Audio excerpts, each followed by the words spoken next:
From handmade clothes to Gucci and Armani, Celine Dion's journey to couture queen is, in the most literal sense ever, a rags to riches story of titanic proportions.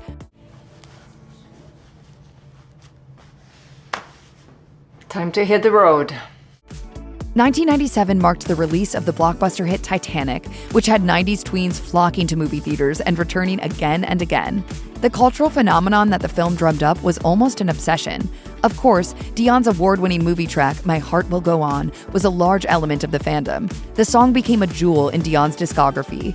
As Dion's fame rose with Titanic sales, she set aside the excess of the 80s and elevated the prom dresses of her youth, opting for looks that embodied the minimalist mood of the era.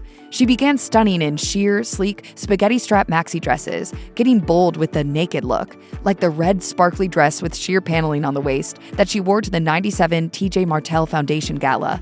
She also wore a naked brown halter crochet dress to the 97 Grammy Awards. A new era of the naked dress is upon us, so clearly Dion's bold steps in the 90s helped set the foundations for today. Celine Dion's now infamous backward Galliano tuxedo she wore to the 1999 Oscars was polarizing, standing out amongst the glittering dresses on the red carpet. The people thought I made a mistake because I was late and I put the jacket reverse. I'm not stupid. Right.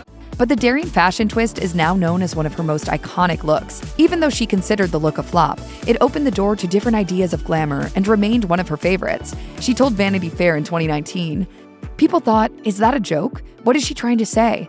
I wasn't trying to say anything. I'm just having a great time." Dion presented an updated version of her backward tux at the Giorgio Armani Privé Haute Couture show that same year, wearing Armani wide-leg trousers and a white shirt that created its own knee-length tail and a large black bow tie around the collar. Celine Dion has always been a fan of shimmering like an elegant chandelier on stage during her Las Vegas residencies at Caesar's Palace. In 2003, she took up her first residency in Vegas, and it remained her domain for the next 16 years. Before Dion, Vegas was no longer a glamorous place for major stars. Instead, it had become a graveyard of the once famous. Dion told Elle that when she first announced her residency, it didn't immediately sound like a good career move. As she put it, "People thought we were absolutely bazooka for performing here." During her epic performances, Dion awed crowds in glamorous gowns with dramatically low necklines and sparkles. In 2011, show opening curtains rose, revealing Dion in a 25,000 crystal Armani Privé gown, illuminated by stage lights. Her stylist at the time, Annie Horth, put together the glam looks and explained the stunning moment, saying, "You want people to be excited by what they see. The stage clothes have an edge all their own."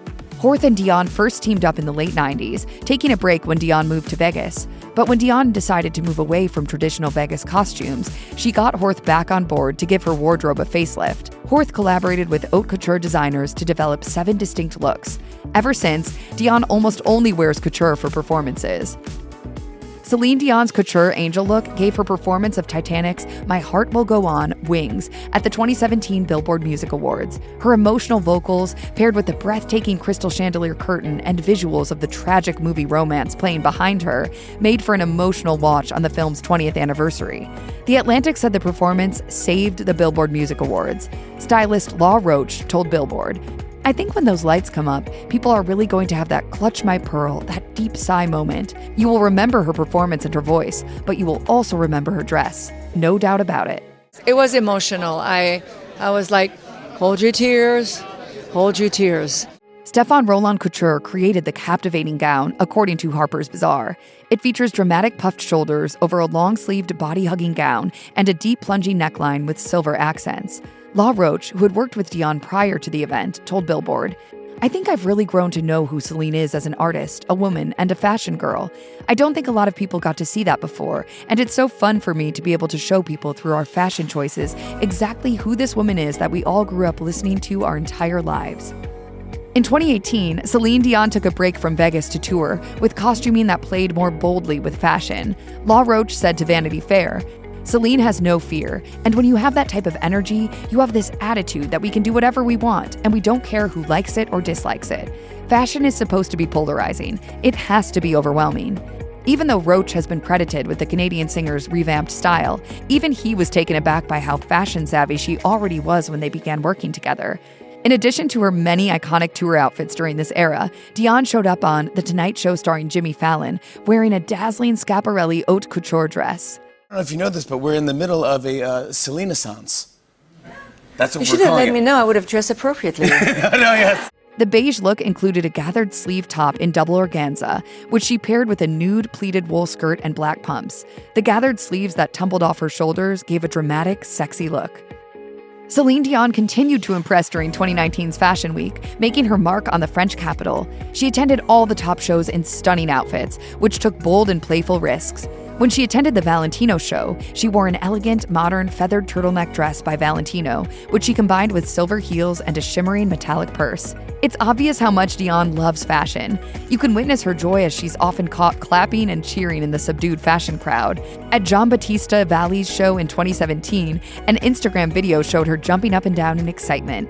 At Valentino creative head Pier Paolo Piccioli's show, Dion went viral again in another video, wiping away tears as models floated by in colorful organza while surrounded by flowers and opulence. Dion is often moved to tears of joy, but these seem to be tinged more with melancholy.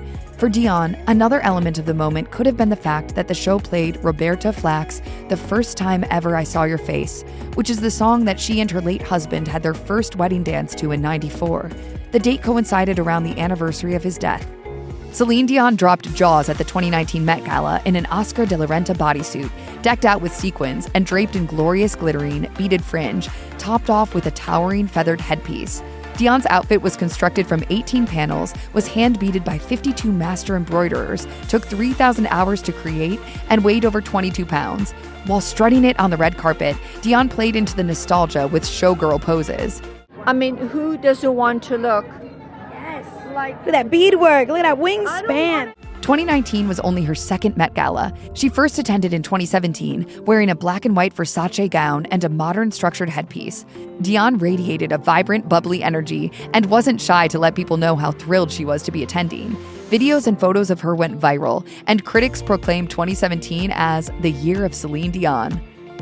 Celine Dion continued her fashion parade during 2019's Paris Fashion Week, stepping out in a satin, bridal-inspired Alexander Vauthier gown with billowing floor-length sleeves. She combined the dress with gold strappy heels and layered bling on her fingers. In an interview with the Associated Press, Dion said, "I just love his work so much. It's so classy, so chic, and just so sexy at the same time."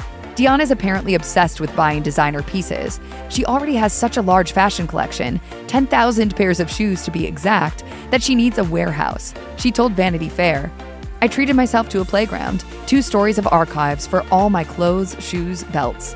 In a segment of Carpool Karaoke, James Corden surprised Dion with a plan to give away a few pairs of her shoes to passersby on the Strip, joking that she would still have 9,975 pairs left. Did that feel good? Did that feel good? Are you okay? I need alcohol.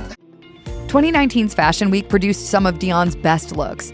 She wore the executive couture look by Ronald Vanderkemp to his fashion show. The shimmering, sharp, metallic gray suit with pointed sculptural padded shoulders made her look like the boss she is. The look was more subdued than her others, but just as luxurious, especially with the gold accents of her jewelry and high stilettos. Stylist Sydney Lopez summed up Dion's fashion sense in an interview with People, saying, "I don't think Celine is limited to any type of look. She is able to capture so many styles and own them." In 2019, Dion was dubbed the Couture Queen, as well as the designer darling, per People. But as we know, she wasn't born with a silk spoon in her mouth. She told Vanity Fair, "I have 13 siblings, and I was the last. Clothing. My mom didn't have money to buy it, so she made the clothes." It's incredibly inspiring to see how Celine Dion forged her own path to fame and fashion from such humble beginnings. Celine-essence indeed.